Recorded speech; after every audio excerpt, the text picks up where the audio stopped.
Hello po mga kabayan, kamusta po kayo? Sana po nasa maayos po kayong kalagayan. Si Kamanong po inyong likod ay nagbabalik po muli at tayo po ay magsama-sama magkomentuhan dito po sa Tambay mga kabayan. Mag-umpisa na po tayo. Komentuhan po natin at reaction, magbigay po tayo ng reaksyon dito po sa pasabog na sinasabi po ni Attorney Harry Roque. At ayon po sa kanya, meron daw pong hindi senador na nagpapakasenador at nagpapaka-Diyos pa na tinatawag po niyang si Butod. Si Butod daw po. Piling senador at piling nagpapaka-Diyos, mga kababayan. Siya po pala. Siya po pala ang sinusunod ng mga senador. Di umano. At hindi po pala ang tinatawag na bangag at bongit. Pakinggan po natin si Attorney Harry Roque, mga kababayan. At panoorin. Hello, nako, pangalawang vlog sa isang araw. Bihira po ito, no? Ang akala kong iba-vlog ko yung detalye ng sagot ni VP Sara sa kanyang impeachment. Pero anyway, yan naman po ipapublish in full, no, ng mga pahayagan, kaya antayin na lang natin. Pero kanina may nakausap ako, no, at ito po ay unimpeachable source na nalaman kung anong kwento talaga dito sa pag-aresto kay Jinggoy. Well, naraman nyo na sabi na nga ni Jinggoy na siya ay sinabihan na kung ikaw ililipat sa minorya, ikaw ay mawawalan ng kaso. Pero ang hindi nyo alam, ang nagsabi sa kanya yan, walang iba kung hindi si Butod. Butod. Okay. Feeling senadora at feeling Diyos ang Butod. Abay, mantakin mo, siya nagmamando sa mga senador kung saan pupunta, kung sa mayorya at sa minorya. So siya mismo ang kumausap kay Jinggoy. At siya mismo nagsabi, ano ba, gusto mo bang kulong o gusto mo bang laya? Kung laya ka, lilipat ka sa minorya. Bakit naun siya? Actually, pumayag na daw itong si Jinggoy. Pumayag na si Jinggoy na ang susunod na Senate President ay si Cheese. Dahil ang gusto ni Butod, si Cheese. Ewan ko ba kung bakit napakalakas nitong si Cheese kay Butod, no? Kilala ko naman yan si Cheese since high school. Siguro naman hindi niya papatulan yung Butod na yan, no? But anyway, bagamat halatang halata na feel siya ni Butod, no? Pero in any case, pumayag na raw siya ni si Cheese. Ang problema, wala naman daw numero si Cheese. Dahil hindi raw pumayag itong si Tito Sen, at saka si Tuta Sen, at saka itong si Panfilo. So, ang sabi nila, dapat daw si Sherwin. Ang sabi naman ng karamihan, paano nga magiging Senate President ang Sherwin? Hindi nga abogado. Siya magiging presiding officer ng impeachment. Ano na lang ang sasabihin ng taong bayan sa kanila? Napipili sila ng isang tao na wala namang kaalam-alam sa batas para maging presiding officer. Nandiyan na nga si Ontivirus na talagang nagwawala, nagkakalat dahil kung ano nung ginagawa ay hindi naman alam ang batas. Gagawin mo bang presiding officer sa impeachment ang vice president, ang isang non-lawyer? Kaya nagalit na raw itong si Butod at sinabi, sige, kulong ka. Ang sa akin lang, mga senador, ba't naman kayo pumapayag na tinatrato kayo ng ganyan ng isang wala namang kahit anong mandato galing sa taong bayan? Hindi naman siyang hinala na taong bayan at hindi naman mananalo yung asawa niya kung hindi dahil din kay BP Sara. Sana wag kayong magpatulak-tulak dyan sa Butod na yan. Mantakin mo, siya mismo ang kumukontak sa mga senador kung sino dapat maging Senate President nila. Anong karapatan niya? Ni barangay captain, di nga mananalo yan eh. Tapos, kung utos-utusan niya mga senador, ganun na lang. Wag naman po. Kaya ngayon, importante talaga yung sinasabi ni Alan Peter Cayetano, ang pinaglalaban niya, yung integridad, yung reputasyon ng Senado sa kasaysayan ng Pilipinas. Wag naman po natin na gawing parang doormat ng Butod ng isang tao na hindi mahala ng bayad ang Senado. Bakit ang magdedesisyon kung kakasuhan o hindi ang mga senador at bakit ang desisyon nila kung sino susuporta ng Senate President ang siyang magiging determinant ang magsasabi kung ang isang senador ay makukulong o hindi. Kaya ako, hindi ko alam kung talagang kumita itong si Jinggoy. No? Alam mo naman, parang Jinggoy, pasensya ka na ha. Love kita, pero alam mo naman, pangatlong kaso mo na yan. No? Hindi ko maintindihan bakit pangatlong kaso mo na ito, no? Na puro graph ang kaso mo. No? So hindi ko alam kung anong katotohanan dyan. Ang problema, ang nagdawit sa'yo, dating city engineer ng tatay mo nung naging mayor si President Erap dyan sa Maynila, no? Diba, yung Yusek na yan ngayon ang nagdadawit sa'yo, no? So parang may malapit na relasyon. Pero sa akin, ang importante talaga, kayong mga senador, huwag yung papayagan yung mga wala namang mandato na maghari-harian. Tama. Senador kayo ng bayan. Yan yung sinasabi ni Alan Peter Cayetano. Pangalagaan nyo naman ang integridad at reputasyon ng Senado. Sinasabi nila na nasisira daw ang reputasyon ng Senado dahil kay Alan Peter Cayetano. Hindi po. Kung si Alan Peter Cayetano, siya na lang naninindigan laban dyan sa butod na yan, laban dyan sa mga bangag na yan. Mhm. At kinakailangan naman yung mayorya ng Senado kampihan ng taong bayan dahil yan po talaga ang balor ng Senado sa ating demokrasya. Tama. Sila talaga ang ating tinitingala na magdedepensa sa mamamayang Pilipino, lalong-lalo na kung merong abusong presidente at esposo na mapang-abusong presidente na mukhang mas mapang-abuso pa Tama. dahil nagpa-power tripping. Parang lahat na lang ang gusto niya luluhod sa kanya. Pwede ba yan? Wag naman po.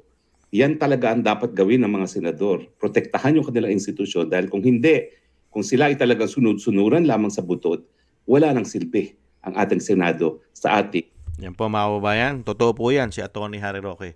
At siya po ay nakakalap po ng mga impormasyon na talaga pong ibang klase po ang ginagawa po na nagpapakasenador at nagpapakadiyos na tinatawag niya si Butod. Napaka-powerful po ng tinatawag na Butod na hawakan mo ang Senado.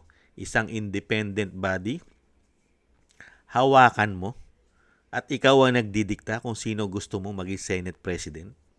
At ikaw rin ang nagdidikta kung sino ang gusto mong mga majority at minority. Ibang klase, mga kababayan. Kitang-kita naman po natin ang karakas yung karakas nila. Dahil una-una, pwede pong mangyari yan, sinasabi na Tony Roque. Dahil po, ang Pangulo po ng bansa ay hindi po nakatapos ng pag-aaral. Hindi po abogado. At yung kanyang asawa, abogado. Abogado po ang kanyang asawa. Hindi po ba pwedeng gamitin at magamit ang pagiging abogado ng asawa? Lalong-lalo na po kung sila po ay nabisto na. Nabisto na po sila sa ginawa po nila ng mahigit 3 taon at 4 na taon at nagpapatuloy pa ang malawakang korupsyon.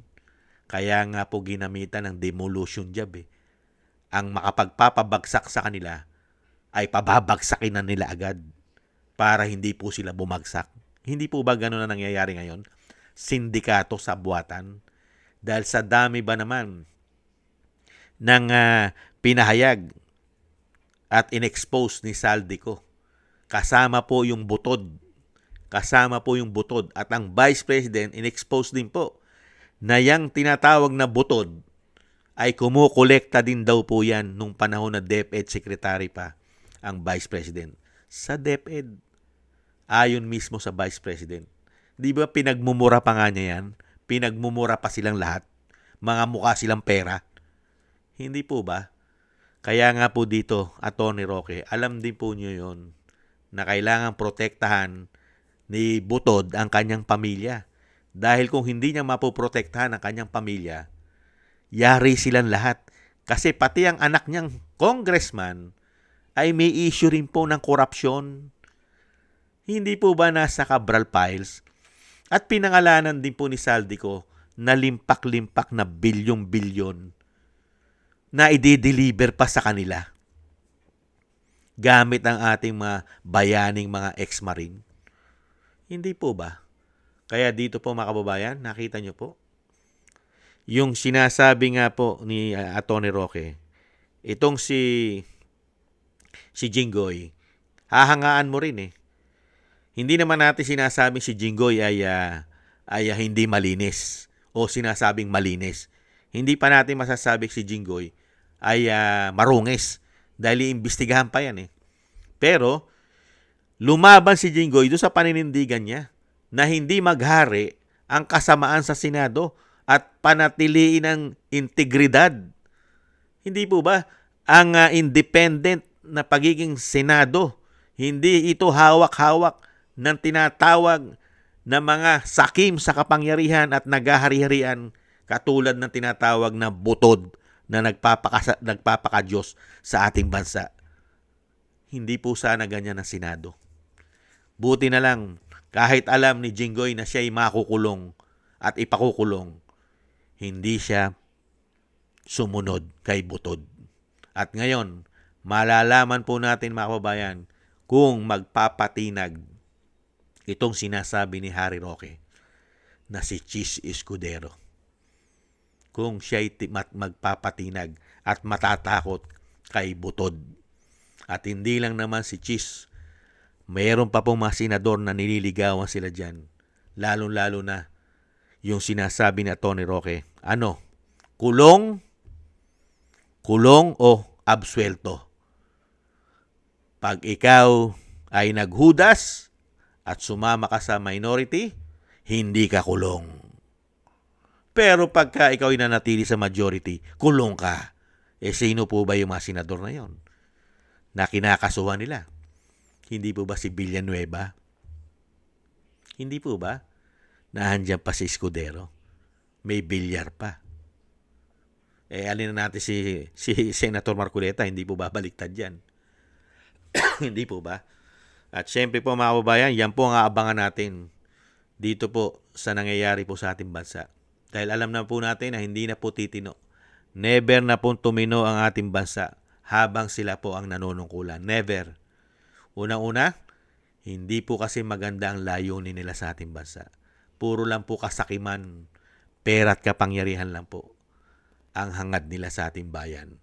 Wala po sa kanila na tunay na lingkod bayan. Katulad po ng ginawa ng dating Pangulong Duterte.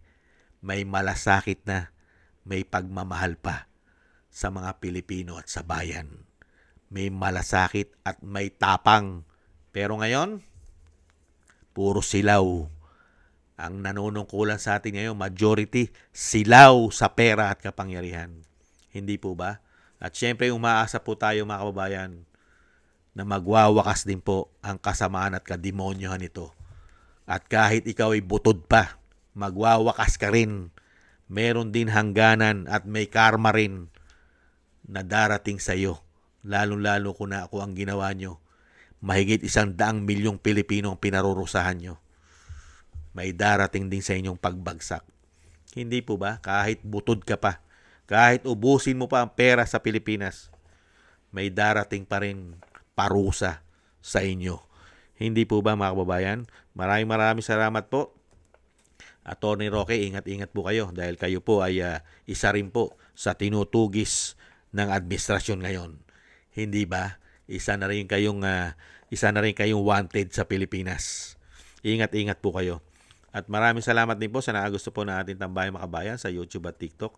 At ganun din po sa ating mga subscribers at mga nagko-comment, like, share, and subscribe. At patuloy na nagsusubscribe. Shoutout po sa inyo lahat. Mabuhay po kayo. Thank you po sa inyo.